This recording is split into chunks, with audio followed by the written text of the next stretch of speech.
Chicken আমরা অনেকভাবে রান্না করে খাই, কিন্তু আজ আমি একটু অন্যরকমভাবে রান্না করব। কথা দিচ্ছি, এভাবে রান্না করলে স্বাদটা কিন্তু সত্যিই একটু বেশি ভালো হয়।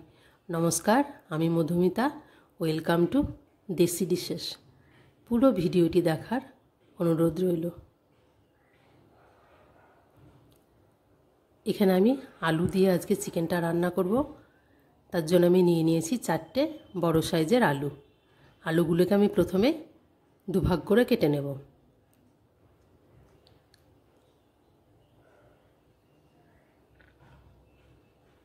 এদিকে একটা কড়াইয়ের মধ্যে আমি খুব অল্প পরিমাণে সরষের তেল দিয়ে দিয়েছি। তাতে আমি চিকেনগুলো দিয়ে 1 থেকে 2 মিনিটের মতো আমি চিকেনগুলোকে ভেজে নেব। খুব বেশি তেল দেওয়ার এখানে দরকার নেই। ওপর থেকে দিয়ে দিলাম আমি 1 চামচ মতো হলুদ গুঁড়ো। এখানে আমি ভাজার সময় কিন্তু কোনো রকম নুন ব্যবহার করব না। চিকেনগুলোর ওপরটা কেবল একটু কালার হলেই আমি এগুলো নামিয়ে ফেলব। 1 থেকে 2 মিনিট পরেই দেখবেন যে চিকেন থেকে অনেকটা তেল বেরিয়ে আসছে।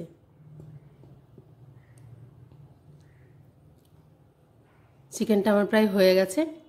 2 মিনিটের বেশি আমি এটাকে একদমই ভাজবো না।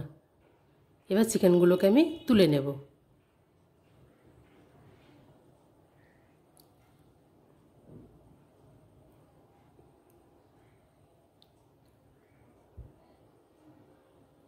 এই তেলটার মধ্যে চিকেনের সমস্ত জুসটা বেরিয়ে গেছে। এই তেলটার মধ্যে রান্না করলে কিন্তু এর স্বাদটা অনেক গুণ বেড়ে যাবে।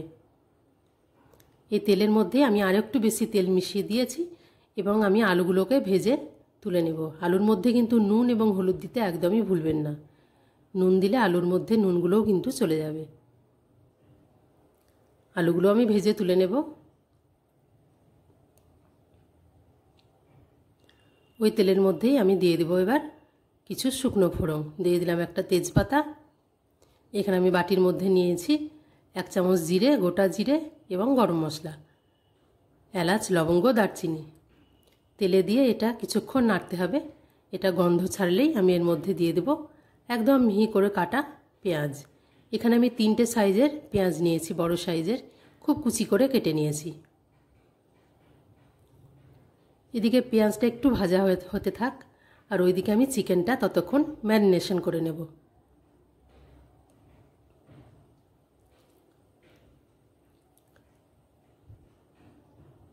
এখানে আমি যে ভেজে নিয়েছি চিকেনটা, সেটা এবার ম্যারিনেশন করে নেব। এর জন্য আমার লাগবে 2 চামচ টক দই। টক দইটা আমি ফেটিয়ে নিয়েছি। এছাড়া আমি নিয়েছি 1 চামচ কাশ্মীরি লঙ্কা গুঁড়ো। এটা কালার খুব সুন্দর নিয়ে আসবে।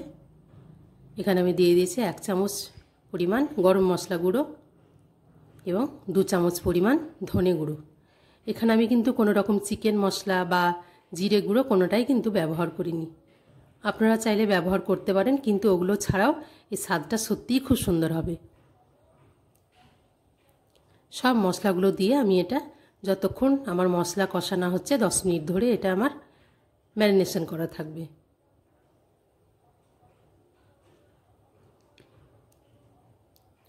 এদিকে পেঁয়াজটা প্রায় অনেকটাই ভাজা হয়ে গেছে।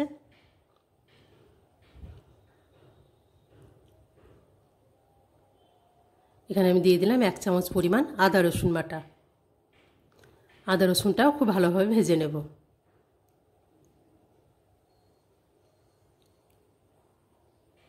তেলের মধ্যেই দিয়ে দেবো আমি 1 চামচ পরিমাণ হলুদ গুঁড়ো।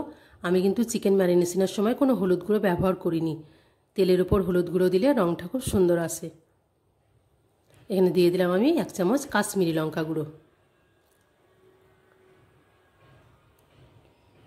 দিয়ে দেবো একটা আমি টমেটো পেস্ট করে রেখেছি। যেহেতু আমি ম্যারিনেশনে টক দই দিয়েছি, তাই টমেটোটা এখানে কিন্তু পরিমাণ আমি বেশি দেব না। এই টমেটোটা খুব ভালোভাবে ভেজে নিতে হবে। মশলাটা কষে গেছে, তেল ছেড়ে দিয়েছে। এবার আমি দিয়ে দেবো এখানে ভেজে রাখা আলুগুলো।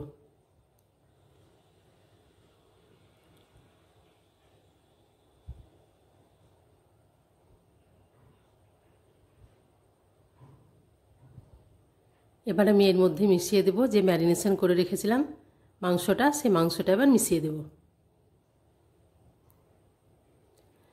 যেহেতু চিকেনটা আমি আগে থেকেই একটু ভেজে রেখেছিলাম, তাই কাজটা কিন্তু আমার অর্ধেকের বেশি এখানে হয়েই গেছে।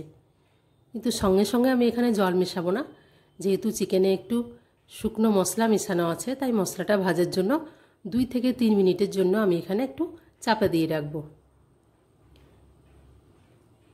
এখানে দিয়ে দেবো আমি পরিমাণ মতো লবণ,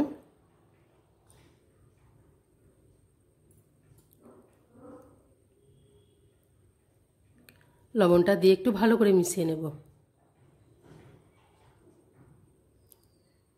2 মিনিটের মতো আমি ঢাকা দিয়েছিলাম। দেখুন চিকেন থেকে একদম তেলটা কিন্তু ছেড়ে দিয়েছে।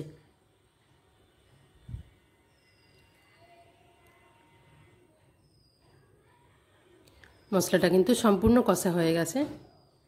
এবার আমি দিয়ে দেব 1 কাপ পরিমাণ জল। আপনারা যদি ঝোলের পরিমাণটা আরও বেশি রাখতে চান তাহলে জলের পরিমাণটা একটু বেশি দেবেন। আমার রান্নাটা ভালো লাগলে চ্যানেলটিকে সাবস্ক্রাইব করবেন, লাইক করবেন, কমেন্ট করবেন এবং বেল বাটনটি প্রেস করে আমার পাশে থাকবেন। এভাবে আমি প্রায় 10 থেকে 15 মিনিট একদম আঁচটাকে কমিয়ে ঢেকে রেখে দিয়েছিলাম। চিকেনটা আমার হয়ে গেছে। এটিকে গরম গরম ভাতের সঙ্গে পরিবেশন করুন।